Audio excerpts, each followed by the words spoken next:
नमस्कार मित्रांनो. आज आपण बघणार आहोत SBIचं सेव्हिंग अकाउंट आपण घरी बसल्या कशा प्रकारे ओपन करू शकतो. त्यासाठी दोन महत्त्वाचे क्रायटेरिया आहेत. पहिला क्रायटेरिया आहे आधार कार्ड तुमचं असणं गरजेचं आहे आणि दुसरं जे आहे ते आहे पॅन कार्ड तुमच्याकडे असणं गरजेचं आहे. आणि हे इंटरलिंक केलेलं असणं गरजेचं आहे. लिंक केलेलं असावं आणि तुम्ही जो मोबाईल नंबर देणार आहात तो आधारशी लिंक असावा. जेणेकरून त्याच्यावरती ओ-टी-पी येईल आणि ओ-टी-पी आल्यानंतर ऑथेंटिकेट केलं जातं. तर चला तर बघूया आपण कशा प्रकारे घरी बसल्या अकाउंट ओपन करू शकतो. सर्वप्रथम आपल्याला प्ले स्टोअर वरती जाऊन हे योनो जे ॲप आहे ते आपल्याला डाउनलोड करायचं आहे. योनो ॲप डाउनलोड केल्यानंतर ओपन वरती क्लिक करायचं. ओपन केल्यानंतर हे अशा प्रकारचा एक पेज ओपन होईल. अ, हे पेज ओपन झाल्यानंतर आपल्याला इथे एक ऑप्शन दिसतो ओपन सेव्हिंग अकाउंट. याच्यावरती आपण क्लिक करायचं. यावरती क्लिक केल्यानंतर आपल्याला हे अशा प्रकारचं एक पेज ओपन होत आहे. हे पेज ओपन झाल्यानंतर आपण बघू शकता इथे तीन ऑप्शन जे आहेत without branch visit, with branch visit आणि एनआरई एनआर अकाउंट. तर आपल्याला हे सुरुवातीचं पहिलं जे दिलेलं आहे विदाउट ब्रांच विजिट म्हणजे बँकेमध्ये न जाता आपण घरी बसल्या ते अकाउंट प्रोसेस करू शकतो की जेणेकरून व्हिडिओ केवायसीच्या माध्यमातून. ठीक आहे. तर याच्यावरती क्लिक करायचं आहे. ते यावरती क्लिक केल्यानंतर हा असे दोन ऑप्शन येतात एक स्टार्ट अ न्यू ॲप्लिकेशन आणि रिझ्यूम ॲप्लिकेशन. आपल्याला याच्यावरती क्लिक करायचं स्टार्ट न्यू ॲप्लिकेशन वरती. स्टार्ट न्यू ॲप्लिकेशन वरती क्लिक केल्यानंतर आपल्याला हे असं एक दुसरं पेज ओपन होत आहे. याच्यावरती आपण आल्यानंतर आपण डायरेक्ट सबमिट वरती क्लिक करायचं आहे. हे जे टिक मार्क दिलेलं आहे हे फक्त सॅलरी अकाउंट ज्यांना ओपन करायचं असेल त्यांनी याच्यावरती टिक मार्क करायचे आहे. तर अन्यथा डायरेक्टली आपण इथं सबमिट वरती क्लिक करणार आहोत. त्यानंतर इथे मोबाईल नंबर आणि ईमेल आय डी हे दोन्ही भरणं गरजेचं आहे. मोबाईल नंबर जो आधारला लिंक आहे तोच मोबाईल नंबर यावरती द्यायचा आहे. जेणेकरून त्याच्यावरती ओ-टी-पी येईल. ईमेल आय डी इथं ऑप्शनल आहे. पण ईमेल आय डी पण द्या जेणेकरून सगळे जे अपडेट्स आहे ते आपल्याला ईमेलद्वारे प्राप्त होतात. त्यानंतर हे दोन्ही डिटेल्स दिल्यानंतर आपल्याला ओ-टी-पी येतो. मोबाईलचा ओ-टी-पी इथे टाकायचा. ईमेलचा ओ-टी-पी जे आहे तो इथे टाकायचा. ते व्हेरीफाय झाल्यानंतर आपल्याला इथं सबमिट करायचं आहे. सबमिट केल्यानंतर आपल्याला व्हिडिओ केवायसी साठी टिक मार्क द्यायचे असते. व्हिडिओ केवायसी साठी आपल्याला त्यांना कन्फर्मेशन द्यायचं असतं. तर व्हिडिओ केवायसी जे आहे ते काही बेसिक डिटेल जे आहेत हे त्यामध्ये दिलेले आहेत.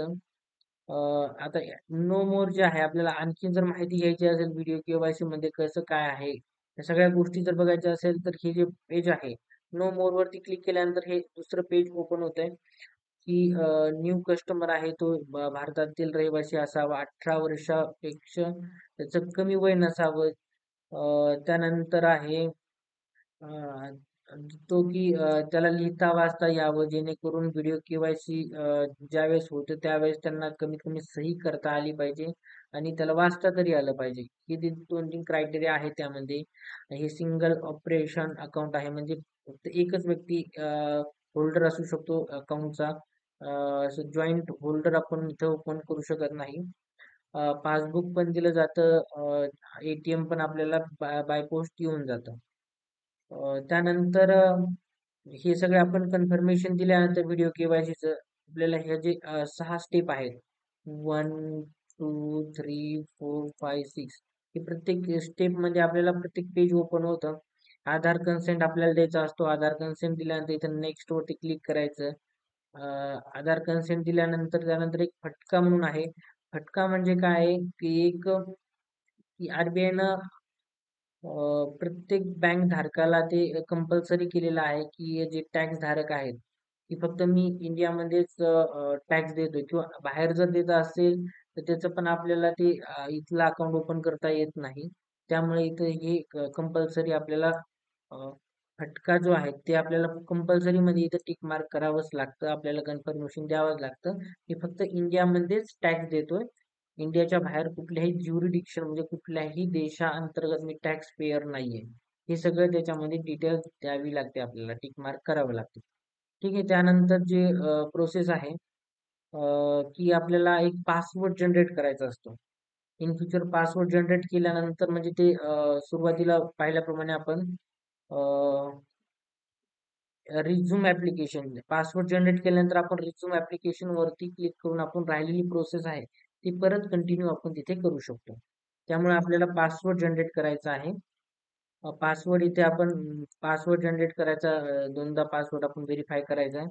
पासवर्ड जनरेट केल्यानंतर ही जे प्रोसेस आहे 1, 2 आपल्याला इथं पहिल्याला बेसिक डिटेल जे आहेत, आपलं ऍड्रेस आहे, त्यानंतर आपलं नाव, बर्थ डेट आहे, हे सगळं आपल्याला इथे मेन्शन करायचं आहे. ठीक आहे. हे सगळं मेन्शन केल्यानंतर जी दुसरी स्टेप आहे त्याच्यामध्ये आपल्याला पॅन कार्ड लिंक आहे. पॅन कार्डचे आपल्याला डिटेल्स द्यायचे आहे. तिसऱ्या याच्यावरती आपल्याला साधारण नॉमिनेशन जो आहे, आपण नॉमिनी कुणाला ठेवणार आहे त्याची डिटेल्स आहेत. त्या साधारण सगळ्या बेसिक डिटेल्स आपल्या इथे मेन्शन करायच्या आहेत. त्याच्यानंतर शेवटची जी प्रोसेस येते तिथे आपल्याला एक टोकन नंबर दिला जातो. टोकन नंबर दिल्यानंतर आपल्याला इथे शेवटला इथं कोपऱ्यामध्ये एक हे दिसतं, इथे टिक मार्क करायची असते.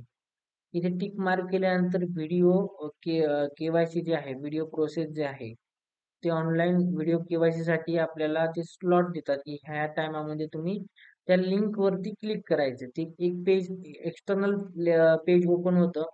ते हे टिक मार्क केल्यानंतर फायनल हे सगळे डिटेल भरल्यानंतर ते पेज ओपन होतं आणि त्याद्वारे तुमचं ते व्हिडिओ केवायसी कंप्लीट केले. ते व्हिडिओ केवायसी झाल्यानंतर तर तुम्हाला एक नंबर येतो आणि त्यानंतर तुम्हाला अकाउंट नंबर मेसेजद्वारे तुम्हाला कळवण्यात येतो आणि मेलवरती पण तो अकाउंट नंबर येतो. हे सगळे डिटेल्स आहे. एकदा अकाउंट झालं की एक व्हेरीफाय होतं. 2-3 दिवसानंतर एक साधारणतः अकाउंट ते कम्प्लिटली चालू होतं. अकाउंट चालू झाल्यानंतर एक साधारण 15 ते 20 दिवसामध्ये किंवा साधारणतः 1 महिन्याचा कालावधी धरा. त्या अंतर्गत तुम्हाला तुमचं जे ॲड्रेस दिलेला आहे, परमनंट ॲड्रेस किंवा करस्पॉन्डंट ॲड्रेस जो आहे, तिथे तुम्हाला ए आणि पासबुक हे पाठवलं जातं बँकेकडून. जर तुम्हाला हा व्हिडिओ आवडला असेल, तुमच्या काही शंका असतील तर तुम्ही कमेंट करून नक्कीच कळवा. धन्यवाद.